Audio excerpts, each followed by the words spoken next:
Então quer dizer que o patinho feio dessa Liga dos Campeões venceu no Parque dos Príncipes o bilionário Paris Saint-Germain e está na final da Liga dos Campeões? É isso que vocês querem dizer? Oi? Quer dizer então que o morto do grupo da morte conseguiu chegar ao Wembley? É isso que vocês querem me dizer?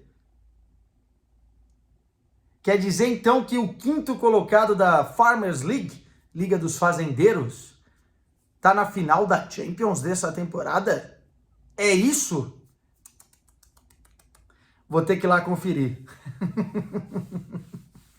Sejam bem-vindos, meus caros, a mais um vídeo nesse canal, um vídeo especial. Não vou esconder minha felicidade, obviamente que cobrindo o futebol alemão eu torço bastante para as equipes alemãs, e as equipes alemãs chegando na final da Liga dos Campeões, muito pode significar, ainda não saiu escala nem nada, mas a minha presença por lá, né? E até por isso é uma noite especial. Mas uma noite especial, e eu quero falar aqui nesse vídeo, para um clube que não tem pai rico, um clube tradicionalíssimo, que tem uma torcida fantástica, que tem uma história muito bonita dentro do futebol e dentro do futebol alemão, chega na sua terceira final dentro dessa trajetória como clube de futebol.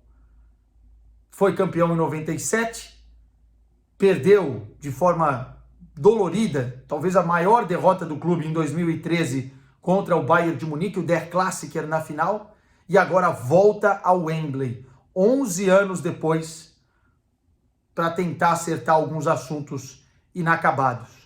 Muito pouca gente, para não falar ninguém, talvez o mais otimista torcedor do Borussia Dortmund, colocava o time nessa temporada na final da Liga dos Campeões. Mas a graça do futebol é a imprevisibilidade, assim como é a graça desse Borussia Dortmund, que sofre, conta às vezes com a sorte, é verdade, mas tem muita alma, cara. Tem muito coração. E a gente vai falar sobre isso nesse vídeo. Há uma possibilidade ainda de Der Klassiker nessa final, há mais um clube alemão numa semifinal, e nessa quarta-feira tem o Real Madrid pela frente, mas o foco desse vídeo é o Borussia Dortmund. Peço o like de vocês, sei que esse vídeo vai bombar, então quem gosta do futebol alemão, quem gosta de mim, vai deixar o like, comentários de vocês, o que vocês acharam do jogo, o que vocês estão achando dessa trajetória aurinegra dentro da Liga dos Campeões, e também, quem não é inscrito no canal, vamos, hein? Vamos, porque teremos dias bonitos por aqui para vivermos juntos. Vamos lá, cara, assim, a vantagem construída no Signal Iduna Park dava ao Borussia Dortmund uma certa tranquilidade de jogar com o resultado e implementar, imprimir dentro de campo uma estratégia consoante a isso. E foi o que a gente viu no primeiro tempo. Ter City repetiu o time que venceu o Paris Saint-Germain no primeiro jogo, mas não repetiu talvez a estratégia. Foi um time mais reativo, compactando linhas, né? Tentando espremer o meio-campo do Paris Saint-Germain e criar uma superioridade numérica, e conseguiu fazer isso muito bem. Os três jogadores de meio-campo do Paris Saint-Germain no primeiro tempo não tiveram possibilidades de criar. O Paris Saint-Germain ficou refém daquela ferradura, né? Daquele U, e com muito pouca velocidade, especialmente quando a bola passava pelo Fabian Ruiz, não conseguia furar o bloqueio do Borussia Dortmund, e o Borussia Dortmund jogando com uma certa inteligência na hora de sair, né? Tanto que no primeiro tempo o PSG tem as principais chances, não foram grandes assim, tem lá com o Dembélé, mas também o Borussia Dortmund não deixou de responder e teve uma grande oportunidade no mesmo nível com o ADM num contra-ataque, né? Aliás, uma belíssima defesa do Donnarumma. Mas o Borussia Dortmund foi um time muito mais reativo, que tentou buscar velocidade nesse primeiro tempo, tanto com o Jadon Sancho pela direita, quanto com o ADM pela esquerda, e com o Füllkrug, cara, talvez nem todo herói usa capa. E aí muita gente vai falar, então ele tava bonito hoje, que sabe? Porque quando ele tá feio, esquece. Hoje ele não fez gol, ele tava bonito. Hoje ele tava feio. E ele talvez colocou em prática uma das características mais importantes do Füllkrug na temporada para o Borussia Dortmund, mais até do que propriamente os gols, porque se eu não estou enganado ele tem 15 gols na temporada, que é prender a bola, abrir, como a Luísa Chulapa falava, a capa do Batman aqui, prender a bola, fazer o time respirar e sair do sufoco, e sair em velocidade, ter tempo para que os jogadores consigam fazer isso depois do time estar sendo pressionado, com uma bola longa do Schlotterbeck ou com o Hummels espanando lá de trás. O Füllkrug está sempre ali, com calma, para a bola, protege e faz o jogo fluir. Essa ação dele é muito importante dentro desse contexto de time reativo, porque muitas vezes, se você tem um centroavante que não consegue fazer essa proteção, o time não tem tempo de respirar, porque a bola vai nele, ele, enfim, não consegue dominar, não consegue segurar e ela já volta e é outro ataque. Não respira, a bola volta, é outro ataque. Isso é muito complicado. E fora isso também você não tem qualidade na saída de jogo. Então acho que o Füllkrug foi esse herói do primeiro tempo invisível nesse sentido. A bola quebrava e ele conseguia respirar e fazer o time respirar para conseguir concatenar as ideias no contra-ataque. O Brandt também foi muito bem nesse sentido, mas o Füllkrug fez isso muito bem. Como a gente já esperava, iria ser um sofrimento maior para o Madsen do lado do Hakimi, que sobe muito e ataca demais os espaços, junto com o Dembélé por ali. E do outro lado, mais uma vez, aliás, temos que falar disso, o Borussia Dortmund fez uma marcação muito, muito, muito boa em cima do seu Kylian Mbappé. Muita gente vai falar que ele amarelou, muita gente vai falar que, enfim, fez um mata-mata de Champions bem abaixo do que se esperava. É verdade, mas há também que dar mérito à marcação do Borussia Dortmund. Tanto que o Mbappé tem que sair muitas vezes da sua posição, ou explorar corredor central, ou cair pela direita para fugir da marcação, muitas vezes triplicada, que o Borussia Dortmund fazia. Era só ver, o primeiro bote era o Ryerson que dava por ali, depois vinha o Hummels para fazer a cobertura, fechava ou o Sabitzer ou o Henry Chan para impedir que ele, no corte, achasse o espaço para bater quando vinha por dentro, né, quando ia cortando por dentro. E aí, amigo, defensivamente, falando desse setor, o Borussia Dortmund fez uma eliminatória impecável, tanto no Signal Iduna Park, quanto também no Parque dos Príncipes, tá? Então, assim, dá pra gente dizer que o Borussia Dortmund foi uma muralha amarela para cima do principal jogador do Paris Saint-Germain, um dos principais do mundo hoje, Kylian Mbappé. Kylian Mbappé hoje foi encaixotado novamente por esse time e por essa defesa. E aí vai muito na conta do Terzic, tá? Essa classificação em si e essa trajetória cascuda dentro da Liga dos Campeões tem muito do Terzic. O Terzic planeou o jogo, planejou, né? Planeou em português de Portugal. Planejou o jogo muito bem contra o Atlético de Madrid, o segundo jogo. Planejou o jogo muito bem, o primeiro contra o Paris Saint-Germain, e fez novamente agora no Parque dos Príncipes. A leitura perfeita do que o time dele poderia entregar. E entregou, né? Especialmente no setor de marcação, e essa foi a tônica do primeiro tempo. No segundo tempo, era expectável que o Paris Saint-Germain saísse mais, buscasse mais. E aí entra um fator, cara, que é inerente no futebol e acontece, que é a sorte. Se a gente contar a eliminatória toda, o Paris Saint-Germain enfiou 5 bolas na trave. Isso tem um quê de sorte. Não tem como ser hipócrita aqui. Mas até os grandes times, as grandes histórias, elas são construídas no talento, na capacidade individual, na coletividade, na solidariedade, na entrega e também na sorte. Futebol é um esporte que tem sim esse fator. O Paris Saint-Germain, de forma desordenada, foi pro abafa, foi pro ataque, jogava em casa e tem qualidades individuais para o fazer.